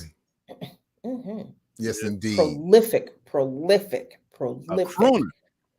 And shout out to Mick Jägermeister. Here you go, ear doctor. This one's for you. Elvis, right. Jerry, and Salamander. Yep, he's correct. That term goes back to like the 1800s, where Governor Eldridge Gerry pretty much committed the first act of gerrymandering. Look at that. And they used that term because the district he drew kind of looked like a salamander, so they called it the gerrymander. Wow. And I guess Phil A. Buster just went in there and just talked his head off and ain't get nobody else time to talk. So they was like, oh, it's Philip filibustering again. I get it. I mean, we're in the Julius Caesar month of July, so you know. Hey, but speaking of crooners and Dennis Brown, I got to check out Usher's Tiny Desk, and man, that dude can sing, man. He can sing. A lot of people don't know that guy has had a lot of years of working and getting his voice even better. And that Tiny Desk joint, he killed it on that. I gotta give Usher his props. So that's what it is for the day. That's your break, and I'll holler at y'all tomorrow. Peace. All right, dear doctor. Thank you very much. So we flying. Look, we don't have May. I don't we know don't what's gonna have happen Erica. now. Ain't back yet. Completely Dear doctor unsupervised, left. Jared. So it's on you Unsupervised. anyway. Yeah, it's a. Anyway, I'll start to get that feeling. Teacher's not looking. Anyway, go ahead. Oh, no. So I was looking at a bunch of old monologues because I try to categorize my monologues by title, which is supposed to be the way I'm organizing this book that Mr. Lukman told me that I was writing. Like, he literally told everybody that I was writing a book before he told me that he was going to tell everybody I was writing a book. Because in his mind, you know, at that time I'd already had a year's worth of, what is that? I have no idea what just happened. I do not either. That's weird. Interesting. Very, very weird. I don't know what's happening. You're still, everything is still the same. Yeah, I don't, on the front side, everything is still the same. I think what happened in the background was not, but I don't know. Anyway, I don't know what just happened. Just chalk it up to them alphabet boys that are always in the midst. So are you hearing this additional audio that I have playing in my ear? Oh, no, I'm not. Okay. I think that's on your end only. Okay, that's just bizarre. Anyway, so yeah, I'm because Mr. Lukman had basically told everybody that I was writing this book before he told me that I'm writing this book. So I'm looking at an old monologue, and apparently the Constitution says that each voting district is supposed to be equal in size, right? Or supposed to have about the same number of members in the voting district. Now, that's what the Constitution says. So I don't understand, and I understand I'm not a legal scholar, but the Constitution says that each voting district is supposed to have about the same number of people in it to distribute the power of the vote equally. So how do we get from the supposedly constitutional right of having equally drawn voting districts to where we are now? And the other question is, I'm not sure I understand why there are 9 justices on the Supreme Court when there are 13 federal circuits in the court system, but there are only 9 justices. I'm very confused about this so-called legal system we have in this country. If it's supposed to represent the Constitution, I mean, right off the gate, it doesn't. Agreed. So I saw earlier in the chat somebody had made a question, and I don't know the context or if it was an ironic comment or not. But the comment was, shouldn't the Constitution protect the minority? And that was the point, as I've understood Federalist Paper number 10 in particular by James Madison, that the minority to be protected is only and ever the white male landowning elite. That's the minority that was the concern and has always been the concern. So with that perspective, it's more easily understood how we would end up in terms of the details of the specifics you raised, Jackie, of gerrymandered districts, of the seemingly arbitrary nature, as I understand it is arbitrarily selected, that we end up with 9 Supreme Court judges. The amount of districts is arbitrary. The amount of political parties that are allowed to proliferate is largely arbitrary. All of it is designed specifically to make sure that whatever people do with their vote or otherwise cannot affect that actual minority. So that's why I keep going back to that 2014 Princeton study, where they went through 20 plus years of data to show that, again, even if 80% of the country is in agreement on an issue, if the most elite of the society are not in agreement, then the voting strength of that elite minority outdoes the majority, in part through gerrymandered districts, through the money allowed into elections, to the amount of parties that proliferate or that are dominant, on and on and on and on and on and on down the line, all of which going back to the original argument from Madison and others, which was, how do we, from their perspective, give nominal freedom and democracy while preventing it as much as possible beyond its ability to protect the only minority that the elite ever care about, which is themselves. So one of my earliest political T-shirts was one that said, that one about minority is defined something to the effect that the world majority of people are redefined as a minority. Something, it was like a play on that. I can't remember. It was done better than I remember. But the point is, the world majority are so-called people of color, women, working people. And yet all of those groups in varying degrees and effort in times are described as minorities, all to distract from the only real minority, which is rich white men. And yet they seem to get everything they damn near want. So it's remarkable. Yeah, just and it's real quick. Go ahead. No, go ahead. No, I was just gonna say, I'm always impressed by it. I have to admit, and when I, from my own myopic look at the media and propaganda history component of all of this, it is I'm impressed at the amount of effort, at the effort and the success rates of the ability of this minority group to survive and have its consciousness disseminated among so many. I hate it. It's angering, it's frustrating, but I admit it's impressive. I mean, I respect my enemy in that regard. Anyway, go ahead. Yeah, I mean, when like, I try to ask questions that I think people who are watching, who might not be, our incredible chatters, clearly have a better understanding, because I know people are watching and are like, how, if the Constitution says this, how could we get to this point? So I try to ask questions that folks might be embarrassed to ask because they don't want to feel like, well, I don't know anything. And I think that is a logical question for people who are still very, very indoctrinated into the idea that that document was actually intended to bestow equal rights upon all human beings in this experiment called America.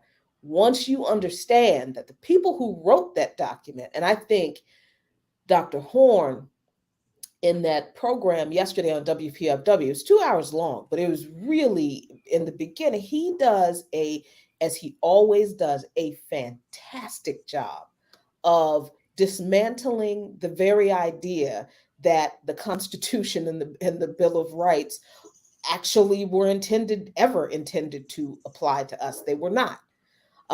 Those ideas that people who were not the landowning white men who wrote those documents had to be kind of after the fact, as an afterthought, given some type of legal protections that were not ever on the same level of equality as the people who wrote that document.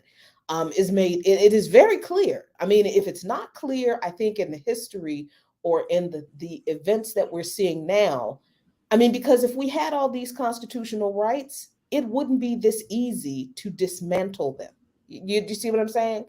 And the fact that it is so easy to deny people the right to vote, just by drawing a line, some politicians drawing lines around the people that they want to vote for them, and to have a bunch of unelected justices saying, yep, according to the Constitution, that's cool, you can do that, then that's not an issue, I think, with the interpretation of the Constitution. The problem is with the Constitution itself. And I think the ease with which this is being done, I think, proves that point. Shout out to Tafari recommending Stokely Speaks. The only acceptable reference to Kwame Ture is Stokely at this point is that book, Stokely Speaks. So shout out to Tafari for that suggestion. I would also argue that, Howard Zinn's A People's History is a good book on this also. And then even better, I think, is, and it was assigned by Dr. James Turner while at the Africana Studies Research Center under the directorship of his founder, Dr. James Turner. Democracy for a Few, Michael Parenti's book, is excellent on detailing how the Constitution is not written for damn near anybody, but again, rich white men. That's the whole thing. They were like, that's what democracy for us. We will vote amongst each other, like the commission, a mafioso commission, anyway. But one of the things that they'll do, and I think that in terms of that point I was trying to make a minute ago about disseminating their consciousness, is use propaganda and other people as spokespeople, making it more complicated for us to keep up. So I had to go to archive.today to get this story. That's why it looks like this, because I do not have a subscription to the Financial Times, and apparently our university access to that database no longer exists.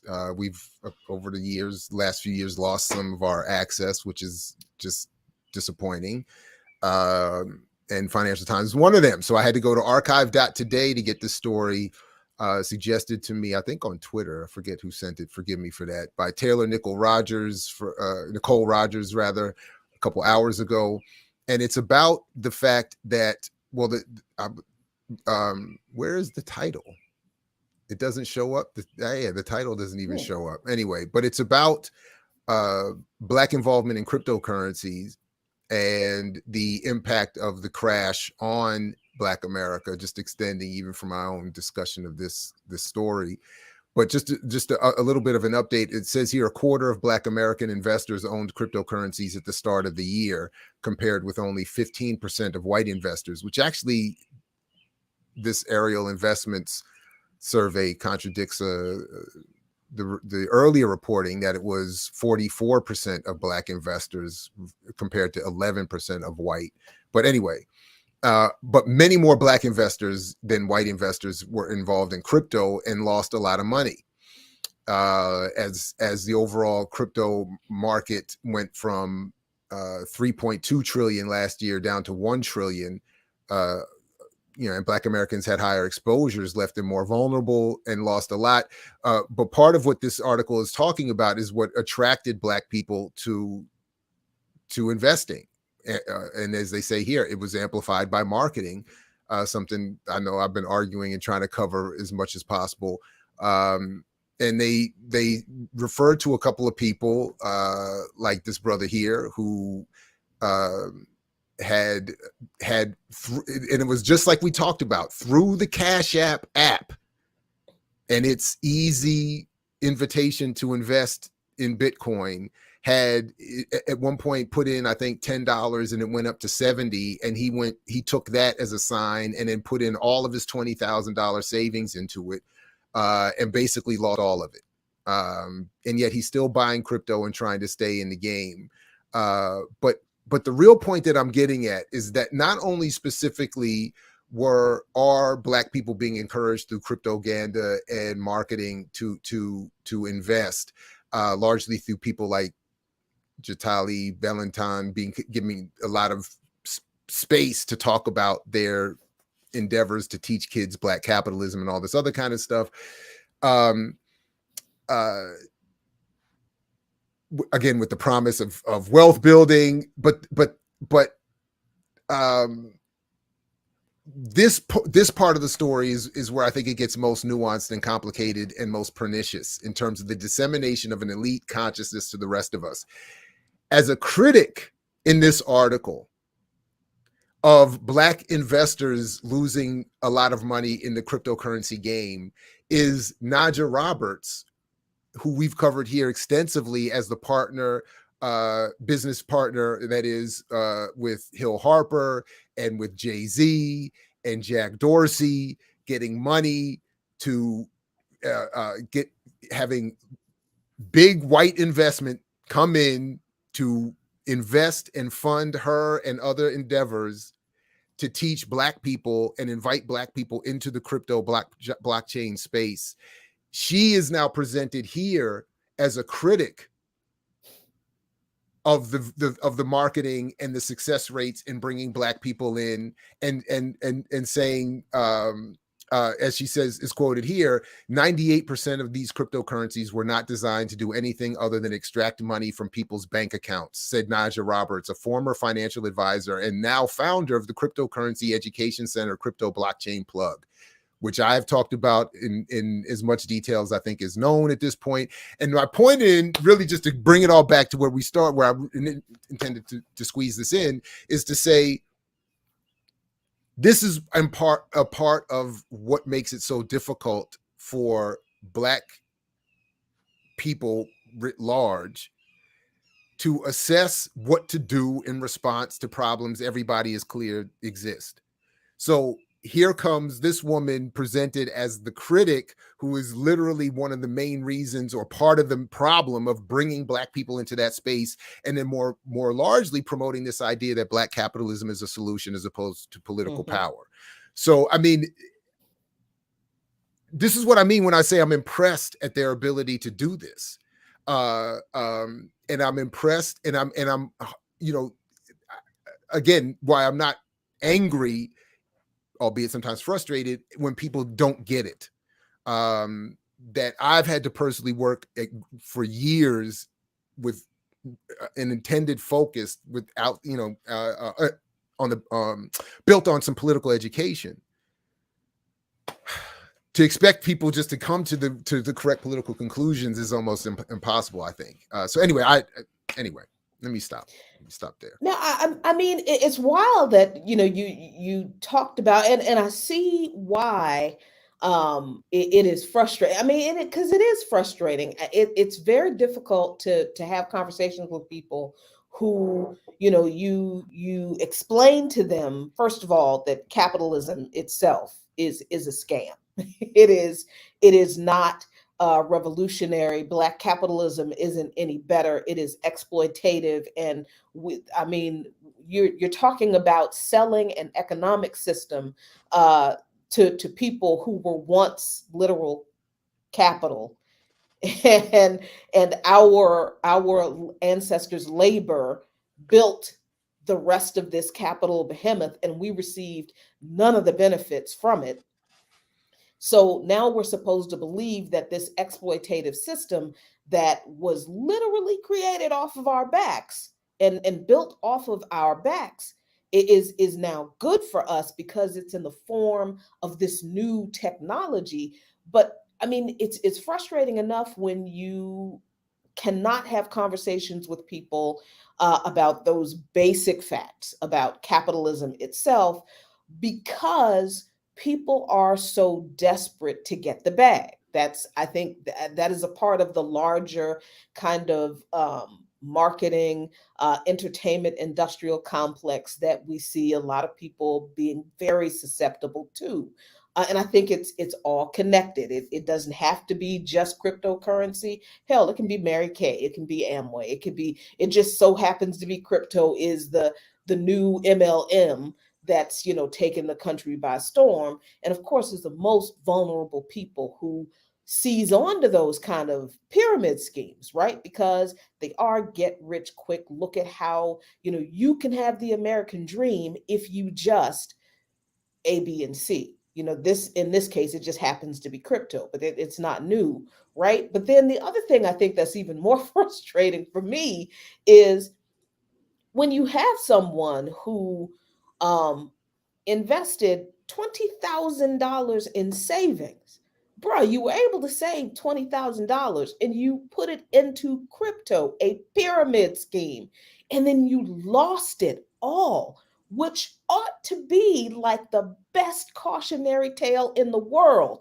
But because we are so deeply indoctrinated into, if I just hold on and continue to play the game, I can win at this game that we didn't create the rules for, that was not created for us, that isn't even designed for most people to really win.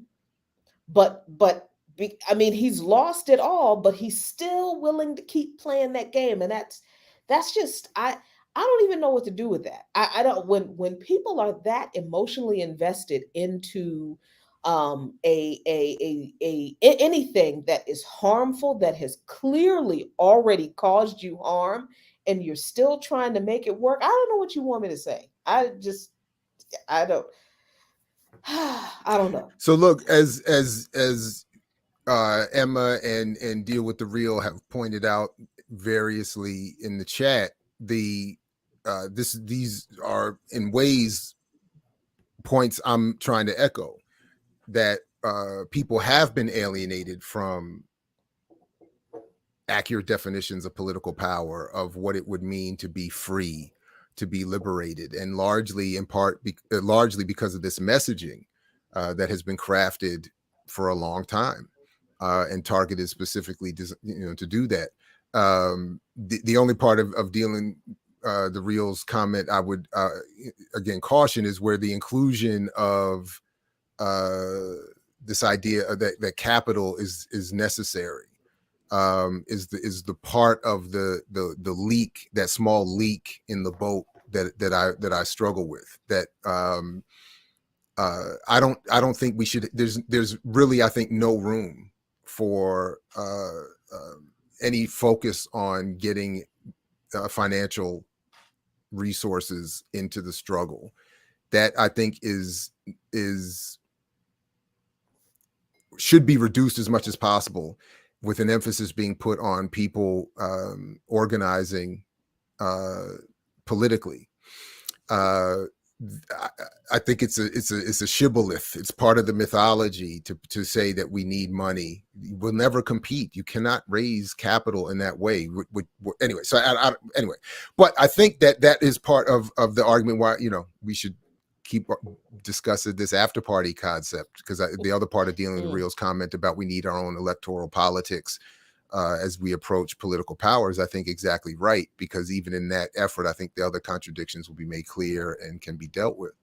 But ultimately, I don't, obviously, I don't think I have to be right. I just would like to see these discussions moving ever leftward and away from the propagated messaging. But listen, Jackie, in the last few minutes we have here, I saw it come up in the comments again in the chat. Will there be a Black power lunch today featuring Jackie Luqman? There will be a People's Power lunch today at 1 p.m. Get it right. Get my stuff right, Dr. Ball. Yeah, there will be a People's Power lunch today for y'all. Going to hang out, talk about a couple of the Supreme Court cases coming up. I think a little bit more as much as we can, and a few other interesting tidbits. Yeah, I I want us, when we're engaging in these conversations, Jared, about, and I don't mean like you and me, I mean us, we radicals, we socialists, we, we communists, we folks who are serious and understand that capitalism not only does not save us, but will not serve us. I think that is something that Ricky pointed out in the chat, the fact that austerity is, it's hitting us, first and hardest, right? So people are desperate, and these kinds of money making ventures, these multi level marketing schemes. I don't care what kind of scheme it is. I don't care if it's Mary Kay or Amway or Bitcoin or whatever. They prey on, or they appeal to people who are financially desperate as a way to achieve a type of financial stability, not even independence for a lot of people. A lot of people who get into these businesses, if we're talking about the business part, like the Amways and the Mary Kays and the stuff like that, which may have legitimate products that are actually halfway decent, but they're still capitalist money making multi-level marketing schemes. People are looking for a way to be not even independent, but stable, just financially stable. People are looking for a way to achieve a financial stability that they do not have in a society that, on with the one job they have or the two jobs they have, they can barely pay their rent, feed themselves, clothe themselves. And that's just them, let alone their family. So this is the economic situation that capitalism has us in. So people are desperate for anything that they think will help them achieve financial stability. Unfortunately, many people do lack the political education to interrogate the fact that the problem is capitalism. The problem is not that people are not working enough. They're not, it's not that they don't have enough, get up and go. They don't have enough drive. No, the problem is capitalism. And the people who are hoarding the wealth need to have their wealth snatched from them and redistributed to the people so that everyone has financial stability. But this is where I'm with you on the after party thing. We need as many avenues as possible to facilitate that kind of political education to get to many more hundreds of thousands and millions of people, because the only thing that's going to save us from this empire falling is a people's movement. We've seen it in every other country. The same applies here. So obviously, Jackie, that should be the last word, except that everything you said is wrong. And I will show you all how it was wrong when we review Boyce Watkins' recent not discussion with Claude Anderson. And oh, if Lord. we just, what we need, Jackie, ignore everything.